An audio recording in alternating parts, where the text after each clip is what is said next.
Dans cette vidéo, je vais acheter 5 altcoins qui, selon moi, ont beaucoup de potentiel pour les mois à venir. Je vais t'expliquer mon plan complet au niveau de la prise de risque, de l'entrée, de la sortie, bref, un petit peu tous les critères qu'il est important de prendre en compte. Alors si tu es prêt, on est parti. Avant toute chose, je tiens à vous rappeler que là, je vais vous montrer 5 altcoins qui sont assez volatiles, donc tout dépend de votre profil de risque. Moi, dans mon cas, je n'ai bien sûr pas que ce portefeuille-là, donc j'ai bien sûr une grosse partie de mon portefeuille qui est dans des altcoins peut-être moins volatiles, etc.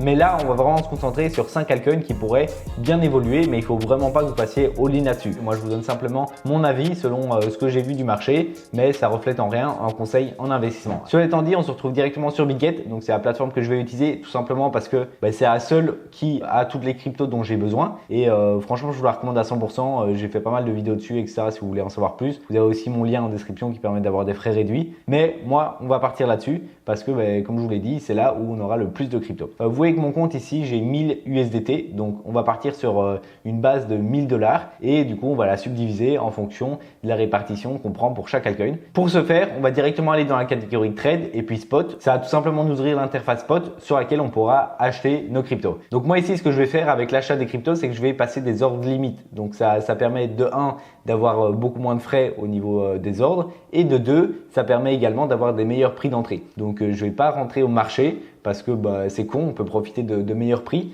Donc je vais directement mettre des ordres limites et on va voir pour chaque crypto quel prix d'entrée je vais mettre et également quelle répartition. La première crypto sur laquelle je veux partir, c'est tout simplement le BGB. Pour moi, c'est vraiment un token qui est beaucoup trop puissant, surtout là on le voit en ce moment, il est vraiment en train de péter et pour moi c'est que le début. On va voir un petit peu plus tard pourquoi je le choisis. Déjà sur le graphique, on peut voir qu'il y a plein de petites flèches. Ça, c'était un DCA que j'avais mis sur le BGB, donc toutes les 4 heures ou tous les jours, je pense qu'il achetait du BGB. Donc voilà, j'ai bien accumulé et surtout, je pense que ma moyenne d'achat est plus vers les 50 centimes, vers ici, même peut-être en dessous, peut-être les 30 centimes. Mais c'est vrai que j'ai fait une petite recharge en DCA à ces niveaux-là. Donc vous voyez que là, il est à 1,40 $. Donc vraiment, il a très fort explosé parce que la première fois que j'en ai parlé, je pense qu'il était vers les 20 centimes. Donc vraiment, je pense qu'il y a beaucoup de personnes déjà qui sont entrées et qui ont fait d'énormes profits. Donc bravo à vous. Et donc pourquoi choisir le BGB? Pour plusieurs critères. La première chose, c'est que c'est un token de plateforme. Donc si la plateforme Bitget, qu'elle continue de s'expandre, etc., qu'il y a de plus en plus d'utilisateurs, les utilisateurs, ils vont être amenés à acheter du BGB parce que vous en avez besoin pour énormément d'actions, notamment des launchpads, des launchpools. Enfin bref, tout l'écosystème Bitget, il repose un petit peu au niveau du BGB. Et également, un autre critère qui renforce mon choix de choisir le BGB, c'est que son market cap n'est pas encore trop élevé. On est ici vers les 2 milliards $.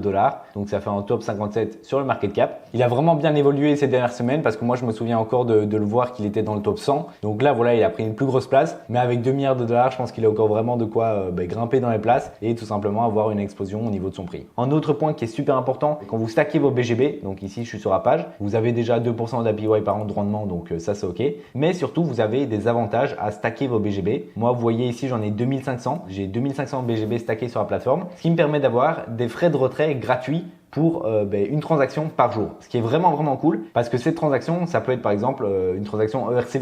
Donc vous savez que la blockchain Ethereum, c'est énormément de frais. Quand vous voulez faire un transfert d'une adresse vers une autre, vous allez peut-être payer 5 $ s'il y a très peu de congestion.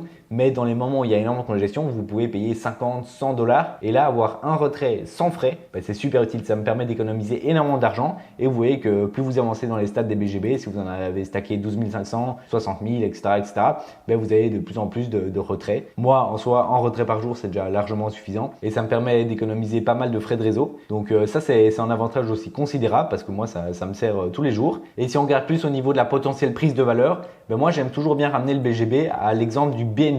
Donc le BNB, c'est le token de la plateforme Binance qui, pour moi, c'est un peu le même cas de figure durant le dernier cycle. Ils ont vraiment pris beaucoup de place, c'était un peu les leaders, etc. Et du coup, le token BNB, il a extrêmement bien performé. Comme on peut voir ici, donc je suis en weekly, donc une bougie égale une semaine, c'est vraiment un très grosse time frame. Mais durant le bull run, voilà, il a fait plus de presque 8000%, 8300%, ce qui est vraiment énorme. Et pour moi, le BGB, c'est un peu le même principe parce que voilà, la plateforme se porte très bien. C'est presque la seule, c'est même la seule à avoir autant de crypto disponibles. Et on sait que tous les débutants et même toutes les personnes avancées, etc., elles recherchent à avoir des petites cryptos qu'elles trouvent pas autre part. Alors oui, c'est possible de l'avoir sur des DEX, mais c'est beaucoup plus chiant. Et là, avoir tout rassemblé sur une plateforme qui propose énormément de fonctionnalités, franchement, je suis pas sponsorisé par Bitget, même si j'en fais beaucoup la promotion parce que c'est une plateforme que j'adore. Il y a mon lien en description si vous voulez. Mais je suis pas sponsorisé pour faire cette vidéo, c'est vraiment mon avis personnel. Et donc si on regarde ici, voilà, le BNB il a fait une performance de malade. Si on vient maintenant sur le BGB, donc là, il a déjà fait une très très bonnes performances. Mais si on regarde par rapport au BNB qui a fait plus de 8000%, si on vient ici, on a encore de la marge. On peut encore aller vers les 8 $, donc faire en x7, x8. Donc franchement, le BGB, moi, je vais décider de mettre mon allocation, 20% de mon allocation. Donc, ça veut dire 200 $. Si on regarde que mon portefeuille global faisait 1000 $. Après, vous l'adaptez bien sûr comme vous voulez pour vous. Et donc, maintenant, c'est 200 $. Je vais voir où est-ce que je vais mettre mon ordre d'entrée. Donc, je vais pas faire énormément de price action, d'analyse de cours, etc. Je vais faire un truc très très simple. Moi, je fais 2-3 trucs pour regarder quel sera un bon prix. Je regarde par exemple un peu de price action basique, les supports et résistances. Dans ce cas-ci, le token, il est vraiment très très explosif. Donc, il y a très peu de résistances sur lesquelles s'appuyer. Il y a ici un petit peu au niveau des 1 $, mais bon, je pense que ça serait trop bas parce que ça dépend, hein, c'est fort possible qu'on fasse en moins 22%, ça serait pas trop étonnant. Mais il y a un deuxième outil que j'aime bien utiliser, c'est le Fibonacci. Donc ça va nous donner des zones qui sont intéressantes. Donc je prends du bas du mouvement au haut du mouvement. Donc là, je prends un mouvement qui a duré quelques semaines. Et ici, il y a certaines zones qui sont intéressantes. Donc pour des tendances qui sont très très haussières, on va plutôt privilégier les retracements vers les 0.236 ou les 0.382. Nous, dans le cas, je pense que vers cette zone-là, ça serait bien. Je vais diviser ma recharge en deux ordres. Donc je vais mettre 100 $ au 0,236 et 100 $ au 0,382. Donc à côté des niveaux, on peut voir le prix que ça représente, donc 1.25 et 1.17. Donc je vais directement aller sur Bitget et ici ce que je vais faire, donc je vais mettre bien mon ordre en limite, je vais mettre le prix, donc comme on a vu avant c'est 0.25, hop 0.25 et la quantité je peux la mettre en BGB ou j'ai ici en USDT. Donc moi je vais mettre 100 USDT, ce qui représente tout pile 80 BGB. Je mets buy BGB, voilà, ici on met en ordre de confirmation, on me dit bien que ça va être comme ça, je confirme et là je vois mon ordre qui est en attente. Également sur le graphique, voilà, il est ici en attente. Et mon deuxième ordre, donc je vais mettre ici à 1.17 comme on a dit juste avant et je vais remettre encore ici 100 USDT. Donc voilà, hop, buy BGB, je confirme et voilà, on a nos deux ordres ici, on les voit sur le graphique et on les voit aussi en dessous. Donc maintenant, dès que ça ira à ce niveau-là, ça achètera mes BGB et au moins j'en aurai encore un peu plus dans mon portefeuille. Ensuite, on passe au deuxième altcoin, donc ça va être le RPL, donc de Rocket Pool. J'ai tout simplement choisi cette crypto là parce que la narrative du restacking, donc ça va être le fait de poser vos cryptos en stacking, de recevoir des intérêts, mais aussi avec vos intérêts, vous allez recevoir des tokens, donc des liquid tokens qu'on appelle ça. Donc ça va être en fait la preuve que vous avez stacké. Et en fait, ces liquid tokens, vous pouvez encore les restacker. Donc c'est ce qu'on appelle du restaking parce que vous allez tout simplement stacker la preuve que vous avez stacké justement ces jetons. C'est un peu compliqué. N'hésitez pas à aller voir la vidéo d'Asher. Il a fait une très bonne vidéo là-dessus très récemment. Et du coup, c'est vraiment une narrative qui, je pense, va prendre de l'ampleur. Et pourquoi j'ai choisi Rocket Pool par rapport aux autres protocoles et qui ont aussi un token et qui font du restacking? Parce que Rocket Pool, il a un assez petit market cap. Donc on peut voir ici, c'est 542 millions. Il est top 149. Et ce qui fait que c'est quand même intéressant parce que je pense qu'il peut encore prendre beaucoup de place. Et on voit au niveau du prix, son prix, il n'est pas dégueulasse. Il est là quand même depuis un certain temps. Il a déjà fait un cycle, mais il suffit de faire en x2 pour arriver à son ATH. Donc ouais, il y a des résistances. Ça, c'est un peu le point faible que je peux trouver là-dessus. Mais franchement, par rapport à la narrative qu'il défend, je pense que ça peut être quelque chose qui est quand même intéressant pour les mois à venir. Donc on revient ici sur Bitget et on va taper ici RPL. Donc c'est le token de Rocket Pool. Donc si on regarde au niveau du prix, on peut voir que ça fait quand même plusieurs semaines qu'il se bat contre un support. Donc il y a beaucoup d'altcoins qui sont plus ou moins en phase latérale pour l'instant parce que le Bitcoin ne bouge pas trop. Donc si je veux prendre un prix d'achat, ça sera pas fort en dessous de ce qu'il y a actuellement. Donc ça c'est bien. Je vais prendre ici vers les 26.3. Donc voilà, tout simplement, je vais mettre 26.3 et je vous ai pas encore dit l'allocation qu'on allait mettre. Donc pour celle-ci, je vais mettre 10% de mon portefeuille. Donc ce qui va faire 100 USDT. Donc voilà, 100 USDT, ça fait environ 3,8 RPL, je mets une buy, je confirme et voilà, mon ordre est en attente ici, juste en dessous. Donc je pense que l'ordre va être pris assez rapidement. Ok, ensuite troisième altcoin, j'ai choisi le RNDR, donc le token Render. Vous en avez sûrement entendu parler parce que c'est un token IA, donc la narrative est vraiment très très high pour le moment. Il a fait déjà de très très bonnes performances, mais si je vous le montre aujourd'hui, c'est parce que on est sur un bon retracement. Donc on peut voir ça comme si le token était en solde. Donc c'est souvent comme ça que j'aime bien le voir, étant donné qu'on est à 9 $ environ et que son top était vers les 13 $. Donc maintenant qu'on a subi une correction, je pense que son prix revient à des niveaux qui sont plus accessibles et donc même s'il est en market cap assez élevé, vous voyez il est top 38, je pense que ça peut quand même être un token sur lequel miser, même s'il fera peut-être pas des x20 ou quoi comme d'autres tokens plus petits. Là on peut quand même avoir un token où on a assez de certitude par la suite, étant donné que c'est un des tokens leaders de l'intelligence artificielle. Donc si vous voulez vous positionner dans ce domaine, vous pouvez soit viser un token spécifique dont vous avez beaucoup d'attrait, soit diversifier votre portefeuille dans plusieurs tokens de cette narrative. Donc ça c'est un peu à vous de voir votre profil de risque. Dans mon cas, étant donné qu'on veut vraiment maximiser ses gains, on va aller sur un token spécifique par catégorie. Donc avant, on a vu tout ce qui était restacking. BGB, c'est plus un token d'exchange parce que si toutes les catégories évoluent bien, on sera parfait. Et s'il y en a une qui surperforme les autres, on prendra beaucoup de gains là-dessus. Donc on va tout simplement aller sur Bitget. Ici, on va taper RNDR. Je prends ici le Render Protocol. On peut voir aussi au niveau du prix ici que même s'il a vécu déjà la fin d'un cycle, il a été depuis peu, il est en price discovery. Donc oui, bien sûr, là, depuis qu'on a fait la petite correction, il n'est plus en price discovery, mais il suffit qu'il remonte à l'ATH qui n'est pas si haut que ça par rapport à ce qu'il a fait il y a quelques jours, on sera en price discovery. Et donc ça veut dire qu'il n'y aura pas de résistance pour le freiner dans sa montée, ce qui est vraiment très positif pour une bonne prise de valeur. Donc ici, on voit que le token a bien corrigé. Donc si on regarde par rapport au top, on voit que moins 33%. Donc pour moi, c'est vraiment une bonne opportunité de recharger maintenant. On peut voir qu'il y a un petit support ici au niveau des $8.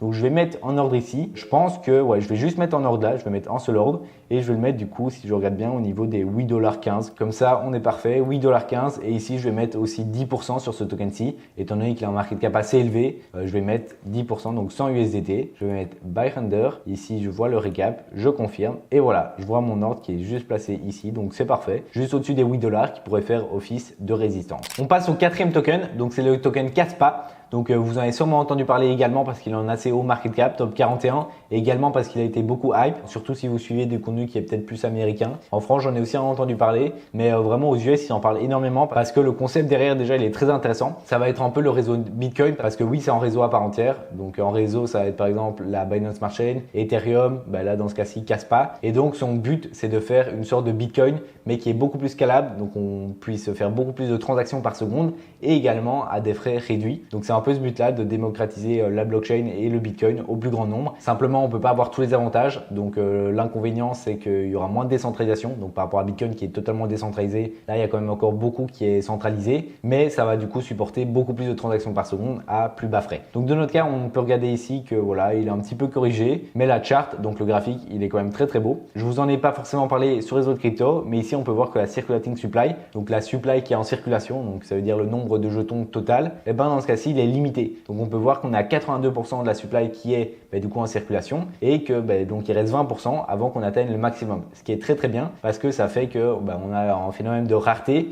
qu'on a par exemple également sur le Bitcoin qui en a que 21 millions. C'est un peu le même cas ici sur le Kaspa. Alors qu'il y a d'autres cryptos comme je pense par exemple au Solana qui a une supply qui est infinie. Donc ils peuvent créer des tokens qui diluent du coup la supply et ce qui fait que le prix a moins tendance à monter, même s'il y a d'autres facteurs à prendre en compte. Mais donc voilà, je vous l'ai fait assez simple. Également Kaspa, ça va être une blockchain qui est proof of work. Donc il va falloir de l'électricité. En gros, c'est des machines qui consomment de l'électricité pour vérifier le réseau. Donc c'est le même principe qu'on a sur le Bitcoin. On avait ce principe-là pour Ethereum avant, mais il a migré. Donc on est passé du Proof of Work au Proof of Stake. Donc maintenant il faut stacker des ETH pour sécuriser le réseau. Mais donc Kaspa, c'est intéressant parce qu'il y a de moins en moins de blockchains qui vont vers cette route-là. Beaucoup vont vers le stacking parce que c'est beaucoup plus simple. Mais je pense que c'est important d'avoir les deux possibilités. Et pour moi, le Proof of Work, ça reste un mécanisme qui est beaucoup plus solide et beaucoup plus robuste que le Proof of Stake. Et d'ailleurs, si vous voulez en savoir plus sur le projet Kaspa en lui-même, tout ce qu'il fait, site économique, etc., je vous conseille fortement la vidéo de Yiril, donc vous connaissez peut-être, il fait de très très bonnes vidéos et il a fait une vidéo il y a quelques temps sur Kaspa.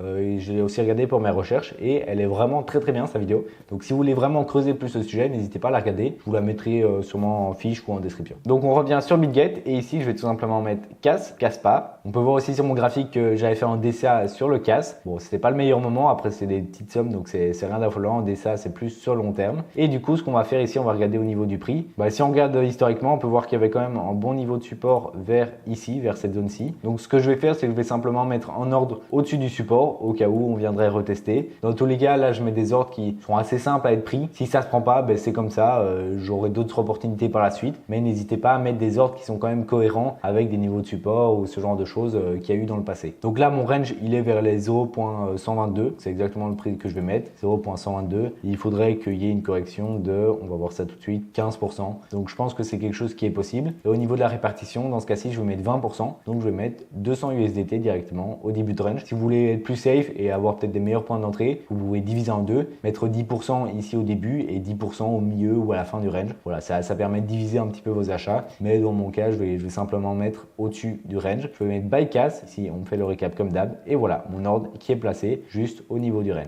Et là, vous vous dites peut-être, mais il est complètement fou ou alors il ne sait pas calculer, mais il reste encore 40% pour une seule crypto. Qu'est-ce que ça va être? Est-ce qu'il a totalement déconné? Est-ce qu'il prend une grosse prise de risque? Est-ce que c'est la pépite crypto que tout le monde attend, eh ben, je vais vous le dire d'ici peu. Mais avant ça, n'hésitez pas à vous abonner. Aussi, regardez mon cours gratuit. Premier lien en description. Donc, j'ai fait un cours totalement gratuit qui vous permet de savoir ma méthode que j'ai créée, la méthode 4D que je l'appelle, qui permet de maximiser tes profits durant ce bull run. Alors pour les derniers 40%, j'ai décidé de mettre dans des private sales. Donc j'en ai fait une vidéo juste ici si tu ne sais pas ce que c'est, si tu veux en savoir plus. Mais ça va être le fait de rentrer sur des tokens avant qu'ils soient lancés. Donc on est un peu comme des investisseurs, on va investir à un prix plus bas que le lancement, mais du coup avec une période où on a un déblocage de tokens progressif. Et pour moi, c'est vraiment l'opportunité qu'il ne faut pas rater parce que c'est de plus en plus accessible et pour moi, c'est le moment où il faut rentrer. Parce que quand on regarde au niveau du bull run, si on regarde la cyclicité, les tokens ils vont être débloqués petit à petit durant toute la phase de bull run, donc pendant les prochains mois. Et même si ça reste que mon avis personnel, tu feras tes propres recherches de ton côté. Pour moi, c'est la meilleure opportunité. Après, bien sûr, les private sales, va falloir les sélectionner correctement. Donc moi, je vais te montrer 3 private sales dans lesquels je suis rentré récemment. Donc la première ici, ça va être hybride. Donc ça va être une blockchain de Layer 1 qui va développer tout ce qui est écosystème avec des agents IA. Donc c'est vraiment une thématique qui est très hype en ce moment. C'est pour ça que j'ai voulu vraiment rentrer sur ce projet. Vous voyez qu'il y a 225 000 followers, donc ils sont assez suivis. Il y a pas mal d'interactions également sous les tweets. Et c'est vraiment quelque chose qui se lance d'ici peu. Donc je pense que le listing, il est vers fin avril et mes tokens vont être débloqués au fur et à mesure. Il a également été lancé sur différents launchpads. Donc je sais plus si DAO Maker, oui, mais par exemple sur CDFI qui est un launchpad, vous pouvez aussi voir une vidéo où je vous explique. Ça permet de rentrer pour le plus grand nombre avec des tickets qui sont moins élevés, mais directement via des launchpads. Donc vous devez acheter des tokens du launchpad en question et vous recevez une certaine allocation en fonction de ce que vous avez misé. Et donc voilà, pour moi, hybride, ça va vraiment être un projet intéressant. En deuxième projet, on a Massa. Donc Massa, c'est une blockchain qui se veut totalement décentralisée et comme on peut voir sur le site, en fait, leur but, c'est vraiment d'avoir la meilleure blockchain, donc avec des transactions qui sont faibles, un nombre de transactions élevé et surtout une bonne décentralisation. Donc ici, on peut voir qu'ils ont plus de 1000 au coefficient de Nakamoto. Donc c'est un coefficient qui va tout simplement donner un score comme quoi vous êtes fort décentralisé ou non. Ils se lancent aussi sur DAO Maker. Donc si vous voulez y participer, n'hésitez pas. Je pense que c'est un projet, vous voyez, où il y a beaucoup d'interactions là-dessus. Il y a également 60 000 abonnés, donc ça reste un projet qui est quand même assez suivi. Et ensuite, en troisième, j'ai The Go Project. Donc ça va être tout simplement au niveau des RWA, donc tout ce qui est Real World Asset. Donc ça va être on peut tokeniser des actifs du monde réel directement dans la blockchain. Donc c'est aussi une thématique qui est assez hype en ce moment. C'est pour ça moi je regarde vraiment les narratifs qui sont hype et j'essaye d'investir dans les projets le plus tôt possible. Donc si c'est possible d'investir avant le listing, je le fais et c'est ça que j'ai fait avec ces 3 projets là. Si vous voulez rentrer à mes côtés sur ce genre de deal, moi j'en ai plusieurs par mois et je permets aux membres de mon accompagnement de rentrer avec moi. Mais donc ça reste pour moi des opportunités qui sont assez incroyables. On verra dans les mois futurs, c'est pour ça que je vous le montre maintenant avant qu'ils soient lancés. Comme ça vous pouvez voir par vous-même, je suis totalement transparent là-dessus. S'il y a des projets qui foirent, c'est comme ça. Le plus important c'est de se diversifier parce que sur ce genre de projet, vraiment il y en a beaucoup qui se foirent, mais il suffit d'un ou deux qui fassent des x100 parce que ça arrive très souvent pour rentabiliser tous vos autres projets. Donc moi c'est pour ça que j'ai mis 40% que vous allez diviser pour chaque projet. Bien sûr les tickets d'entrée sont souvent assez élevés. On parle souvent de 10-15 000 $, mais moi par exemple dans mon accompagnement je permets aux gens de rentrer avec 1000 $. Bref, si vous voulez en savoir plus, n'hésitez pas à regarder dans la description. Mais voilà, en tout cas je voulais être totalement transparent avec vous et vous montrer sur quel genre de projet je rentre de mon côté. Donc voilà, c'est tout pour cette vidéo. J'espère que ça t'aura aidé dans tes recherches. N'hésite pas à regarder cette prochaine vidéo qui va te montrer le déversement de liquidité. Donc pour moi c'est un des savoirs qu'il faut vraiment avoir pour le prochain bull run. Je t'invite à cliquer ici et sinon je te dis à la prochaine. Ciao!